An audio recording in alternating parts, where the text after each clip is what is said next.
All right, here's my wilderness pontoon boat. I'm gonna show you guys some of the things I did. Stole a bunch of these ideas off the internet. You probably won't see too much new here. We'll go ahead and start in the back. When you get these things, they have two locations to mount the trolling motor. You can mount it here, or you can mount it there. If you get a hammer, you can mount it right in the center. I didn't drill any new holes. I put the bolts in there and I fought like hell and I got them in. Mounted the bracket there. If you notice, I've actually got the bracket upside down.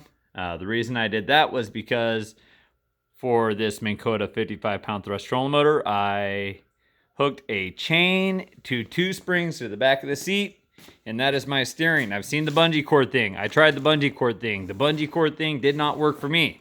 I'm not saying this is better or worse. I'm saying that it didn't work for me. The reason I did that was I took the head unit off and mounted the LB, extended the wires in the LB, ran the seal tight down, mounted the controller there inside the box, bought myself a knob to mount to the controller. Same switch that's in the head unit is inside the box. It works, which is a good thing. It's got a set screw on here. You can lock it against the pin on the original speed controller.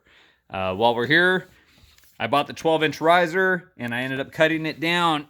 I cut it here. The reason I did that was when I had the 12-inch riser on it last year, when I was trying to row around, I was you can only row properly by dropping the oars right on your legs, which became extremely annoying. Also, you can see this is not the seat that comes on it. That seat over there sucks. I weigh 180 pounds. I sat in that seat for 6 hours one day.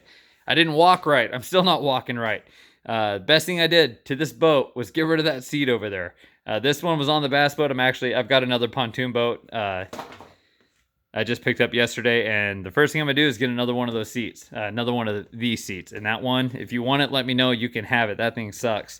I mounted the fish finder, or the fishing rod holder here. I saw that idea on the internet. Great idea. I really like that. I was gonna do like some other people have done and mount the rods to the seat, or the rod holder to the seat. Only issue I'd have with that is I fish a lot of lakes that got low-hanging trees, branches, things like that. And if you've got two rods sitting up in the air that are freaking, 7 or 8 foot rods, and you've got them 2 feet off the pontoon, you're reaching up there, you're hitting the 10-foot mark. If you're not paying attention where the trees are, you go underneath them, you might lose a rod tip. But I really like this. I mean, that turns out, that works out slick. Last year I didn't have that. Brought 2 rods with me, and I'm, knocking them in the water, and yeah. So, also mounted this old school fish finder. I'm not getting a new one. I'll probably actually take the fish finder off. I had it. It was on this bass boat here when I got it, so I went with new electronics on the bass boat, and had that one sitting on the shelf. I thought, well, what the hell, I'll mount it up. So I may keep it. I may not. I don't know. From Amazon, they have these pressure gauges. They operate from like 0.2 psi up to 20. They're supposed to be like accuracy within like 2% or something. So really glad I went with those. I went with 2 of them. They're like $30 or $35 a piece from Amazon.